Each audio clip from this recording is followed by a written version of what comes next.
salaam sama gars yi jaar naa leen bu baax a baax Ndeye Fatou Ndiaye nee na gars yi dañu falu di mer rek. La deuxième fois muy discours dimanche muy une deuxième intervention axée sur li nga xamante ne ñun ndeysaan bizarrement dëkk bi ñi gañe ñoo gën a mer bizarrement ñi gañe ñooy xuloo ñi gañe ñooy attaqué ñi gañe ñooy mais c'est quoi le problème ñun amuñu benn problème. ñun duñu naan ndox vous s'acharnez sur des gens ci leer tegul fenn. on s'acharne sur qui? ci ñëpp. on s'acharne sur qui? on vous suit. non je vous respecte. on vous suit du matin au soir. je vous respecte. li ngeen di wax yëpp dara non xoolal monsieur kii. je vous respecte. je respecte votre leader. di ngeen souffrir. vous allez souffrir et je respecte vous votre allez leader. souffrir. donc vraiment quelle souffrance mais apparemment c'est vous qui souffrez hein. C'est vous qui souffrez sur ce plateau. Vous êtes le plus agité, vous êtes le plus colérique, mais c'est vous qui souffrez. Vous êtes le plus colérique sur ce plateau. Tout le monde est zen et on est calme. Mais c'est vous qui êtes tellement colérique. Ah non. Non, arrêtez s'il vous plaît. Personne n'est énervé ici. Il n'y a que vous qui êtes énervé. Vous qui êtes énervé. Moi je sais me défendre. ñëpp gisandoo muy grand théâtre mu woo jeunesse am. C'est son droit. yow nee nga wóoluwoo ko tey la ko nit ñi gën a wóolu. mais xoolal lii rek li ngay def non may ma rek non da nga ni wóoluwoo ko yaa ko wax j'utilise ce mot là utilisé de. mais damay wóolu nga wax. ñi ànd ak moom démb. ak tey nekkul ci loolu joxe sa xalaat par rapport di ko wóolu. non Aliou Sow Aliou bi nga wax dama laa déglu. tu as utilisé le mot wolof wóoluwuma ko. waaw man la ñun tey ñi nga xamante ne ñu ngi ànd ak moom tey lañ ko gën a wóolu. wóoluwuma ko ci lan affaire ba position entre kii moo wóolu ak ñàkk wóolu dafa am koo xam ne premier ministre Sénégal la. dafa am ay attitude bu mu am ay comportement ak ay waxin. xam nga wax nga ci justice wax nga ci justice.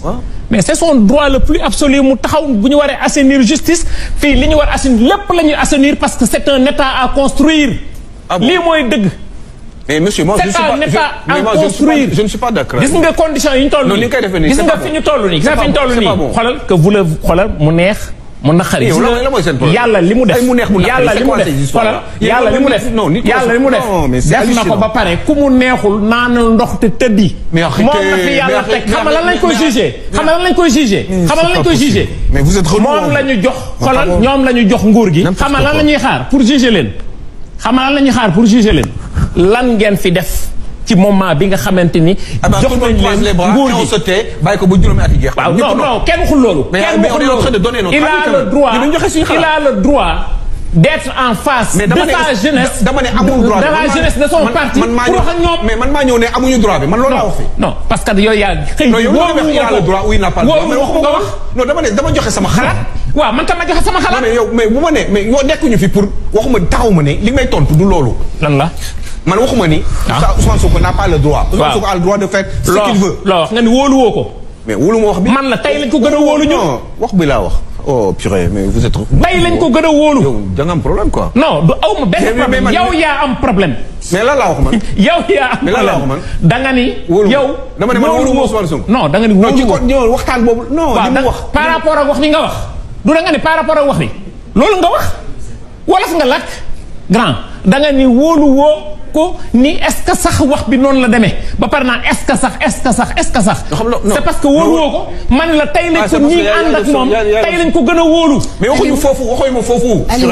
Aliou mais yow lan comprendre wala lan da nga mer wala lu yow da nga am problème soxol bi. non yow yaa am problème. yow yaa yàgg am problème.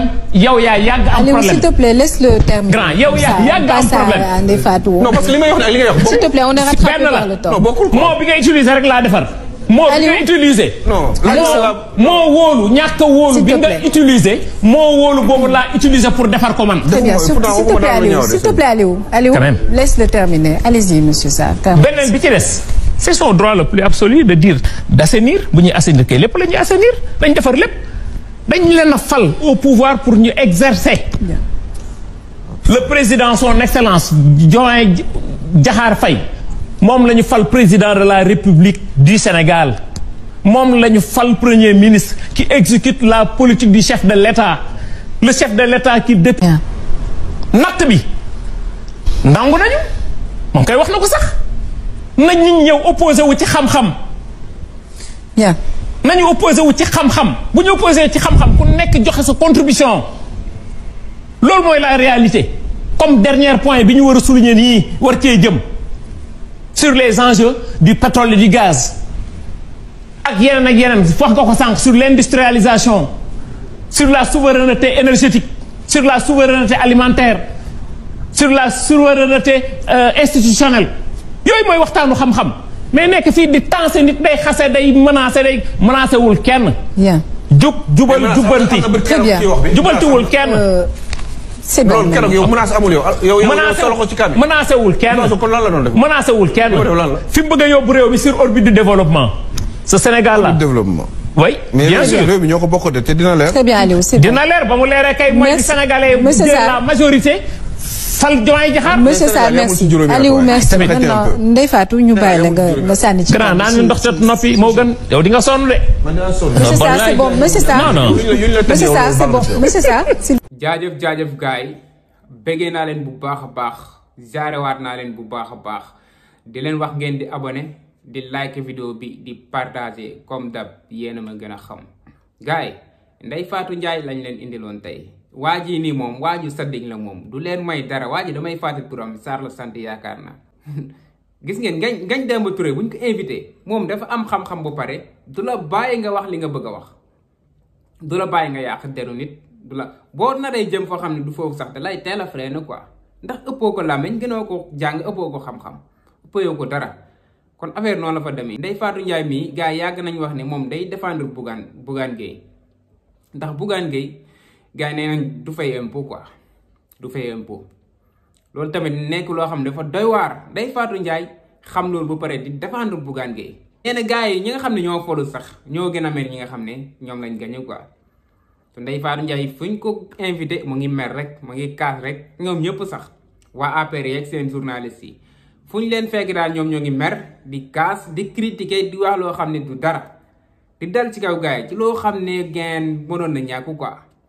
gars yi dafa guñ fi dara loo xam ne jar na wax jar na coow affaire yooyu noonu ñiy mer kay xàmme nañ leen moom wax dëgg fa yàlla ñiy mer xàmme nañ leen ñiy mer ñooy ñi nga xam ne même ñi nga xam ne ñoo féete APR sax politiciens yi sax meruñ quoi meruñu dañoo tiit mais meruñu journalistes yi nga xam ne ñoo doon lekk ci nguuru Macky Sall ñooñu noonu nag ñoo mer moo tax foo leen fekk ñooy kaas rek Madiambal Diagne Cheikh Yérim Seck ak journaliste yu bari Bougane Gueye ay ñoom Ndeye Fatou Ndiaye ay ñoom Babacar Fall ay ñoom Mamadou Mouhamed Ndiaye ñoom ñëpp dañuy mer rek saa yuñ toogee ci rajo bi wala ci télé bi di xuntu rek di mer Ndeye Fatou Ndiaye mii nii di wax gars yi dañuy mer moom mii moo njëkk a bokk golo gi ndax man moom gëj naa gis mu ree wala reetaan yoo xam ne ci kanam ci gémmiñ bi lay mais boo xoolee kanamam da nga xam ne kii kontaanul reetaan yi muy reetaan yi du dëgg quoi du dëgg si moom.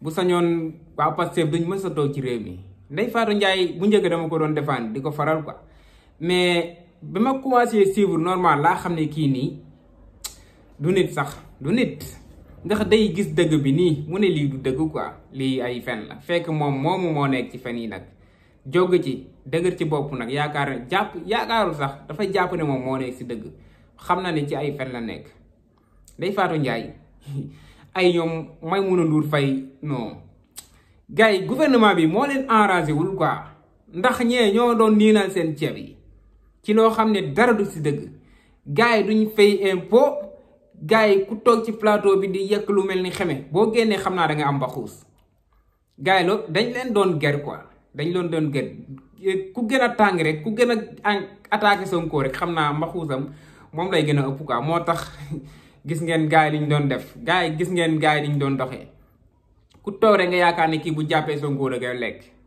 ku toog da ngay foog ne kii bu jàppee Ousmane Sonko da koy lekk ndax ay wax ju bon gis ngeen Ameth Ndoye instant bii nii Ameth Ndoye instant bii mu ngi wax Sonko lu ne ci lu ñaaw loo xalaat rek moo ngi koy wax gars yi dañ leen di bokkal foog ngeen comprendre loolu noonu quoi li ñuy def nii ci la seen ceeb di nii nii ci la ñuy jëlee loo xam ne dañ koy dugal seeni poos li ñuy def nii ci la ñuy jëlee loo xam ne dañ koy yóbbu seen kër yi moo tax pour ñu bàyyi ko du yomb dañ leen di jox ne leen wax leen force ñu wax moo leen si dara quoi noonu la fa demee gars yi kon foog ñu comprendre ñoom Ndeye Fatou Ndiaye ñoom Aïssatou Diop Fall ñoom Maïmouna Ndour Faye gars yi yéen a ma gën a xam gars yi fi nekk rek di attaqué di wax loo xam ne dara du si dëgg di wax loo xam ne du noonu yéen a ma gën a xam gars yi gars yi bëgg naa leen bu baax a baax di leen wax ngeen di abonné di like vidéo bi di leen jaajëfal bu baax di leen wax ne ba ci beneen vidéo sama gars yi jaajëf